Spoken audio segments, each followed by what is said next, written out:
kejawen ya perdukunan itu. Perdukunan, iya. Itu kekayaan itu hasanah yang harus diuri-uri, harus hidupkan karena penghasilan dan ya sambil meneruskan begini karena dalam di kejawen itu kan ada bahwa raja. Penguasa, entah itu lurah, bupati sampai presiden, lalu raja.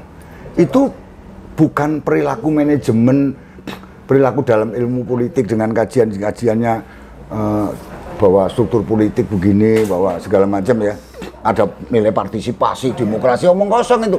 Jadi Jawen, dukun itu ingin melestarikan suatu kaidah bahwa penguasa itu adalah perwujudan Tuhan.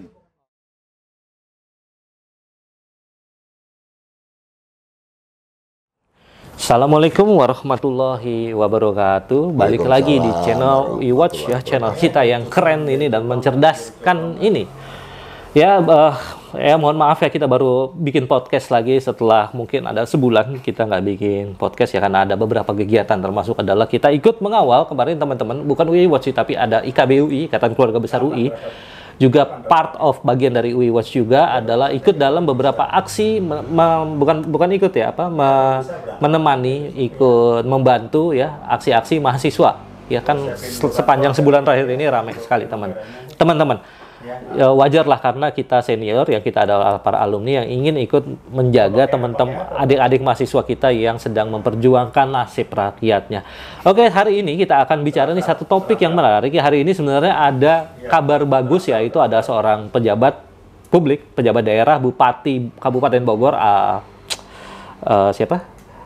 Ade Yasin ya, Bu Ade Yasin itu ditangkap oleh KPK OTT. Sebelumnya dulu kakaknya Rahmat Yasin juga ditangkap oleh KPK. Tapi kita tidak akan khusus membahas tentang itu. Yang kita akan bahas adalah justru bagaimana kekuasaan didapatkan. Nah, kalau kekuasaan didapatkan misalnya dengan cara yang tidak baik ya bisa aja kemudian kekuasaan itu malah bukan menjadi maslahat tapi menjadi mafsadat bagi orang yang berkuasa itu maupun untuk rakyat yang dipimpinnya gitu. Nah, cara mendapatkan kekuasaan bisa saja dilakukan dengan cara yang tidak baik, ya. Misalnya dengan dukun. Nah, jadi itu teman-teman yang akan kita bahas sekarang adalah dukun-dukun politik. Nah, bersama pakar perdukunan kita adalah Mas Joko Sumpeno. Ini gelar dadakan ini. Nah, ini Mas Joko, saya tuh tertarik ya, kita mulai aja dari dulu ya. Ternyata di zaman era Pak Harto misalnya itu udah ada isu soal Pak Sujono Humardani almarhum yang dikatakan katanya itu dalam beberapa artikel yang kita baca adalah dalam tanda kutip penasihat spiritualnya Pak Harto ya. Sekarang juga kita banyak mendengar cerita-cerita tentang bagaimana pemimpin mulai mendekati penasihat spiritual baik yang sifatnya dukun ya, kelihatan dukun gitu ya, maksudnya kejawen misalnya ya. Dan ada juga yang ustadz, ulama, habib gitu ya, itu juga katanya udah mulai didekat-deketin dan mulai meminta nasihat-nasihat. Ini di untold story ya, konon ceritanya seperti itu. Udah mulai pemimpin-pemimpin di atas itu mendekati para tokoh-tokoh ulama. Itu A1 teman-teman kok infonya. Nah, Mas Joko ngelihat fenomena perdukunan dalam politik itu gimana sih? Bad or good? Atau emang Indonesia memang harus pakai dukun kali ya? Begini, sebelum saya mencoba untuk ikut nimbrung ya, nimbrung soal perdukunan khususnya politik. Tapi saya ingin sedikit meralat tadi, sebenarnya Pak Sujono Humardani itu bukan penasehatnya. Apa itu? Pak Harto itu sudah punya guru namanya Adiat ya, di Semarang ya kan. Itu sama-sama dan Pak Harto justru lebih senior daripada si Sujono Humardani karena waktu itu beliau itu kan Pak Sujono Humardani, Ali Murtopo, Pak Harto itu kan satu Kodam Diponegoro tahun 59. Yes. Nah, jadi di situ dan kita memasuki tadi soal fenomena apakah baik atau buruk. Ini kan bukan persoalan normatif baik buruk. Kalau dari segi akidah bagi Islam itu Islam yang nyunah ya. Islam yang Quran dan hadis tentunya itu jangan dilakukan karena itu syirik. Tetapi persoalannya adalah itu sudah menjadi kenyataan.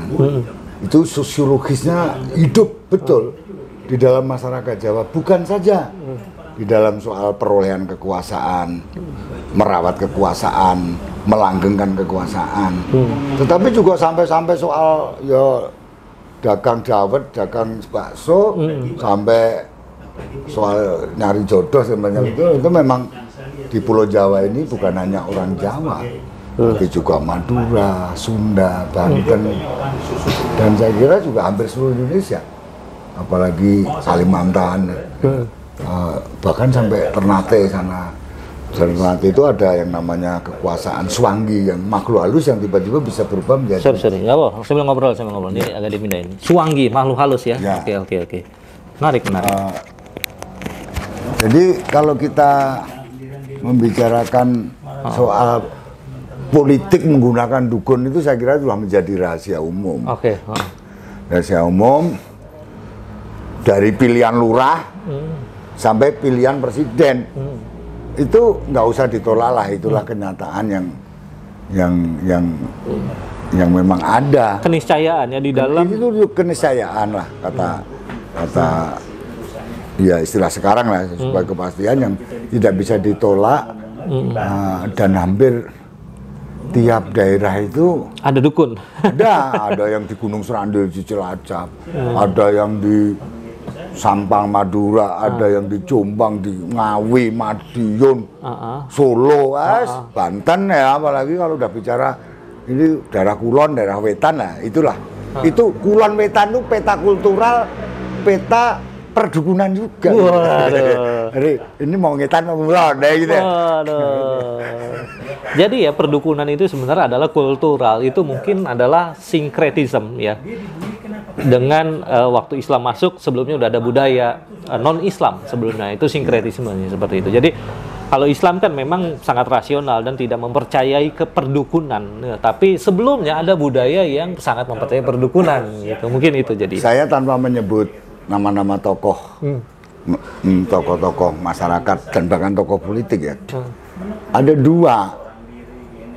Jadi kenapa PKI, NU dan PNI itu bisa sambil lirik, jadi sambil main mata udah ngerti, karena mereka sama-sama dikit oleh namanya tradisi Hindu dari Jawa, bahwa di Jawa itu penetrasi Hindu Buddha itu 900 tahun loh, 900 tahun, sehingga berbeda dengan Pulau Sumatera yang tidak begitu tebal dipenetrasi oleh sebelum Islam.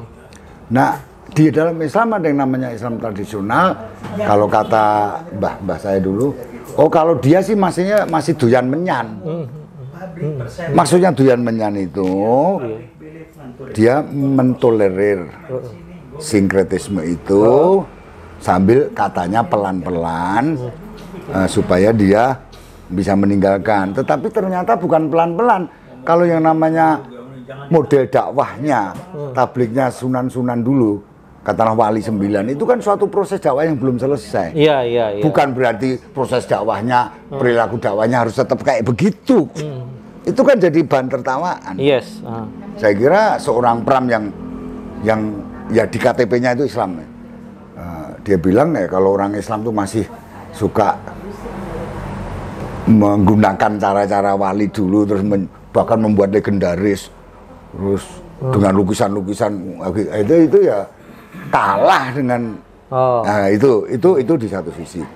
Di sisi lain karena tiga kekuatan politik ini itu boleh dibilang tidak menafikan perdukunan, gitu.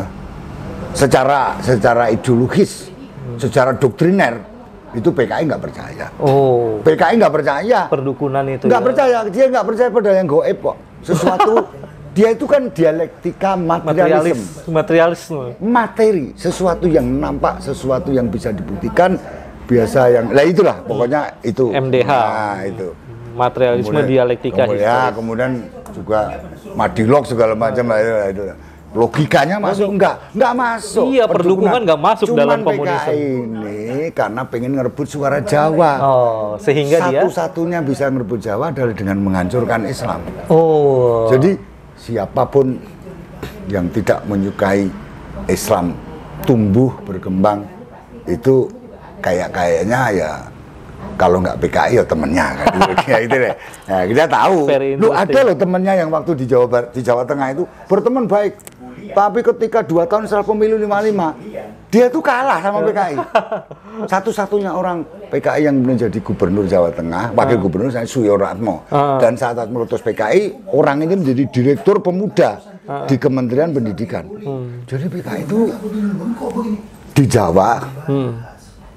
Kemudian Aidit juga menjawakan komunis itu.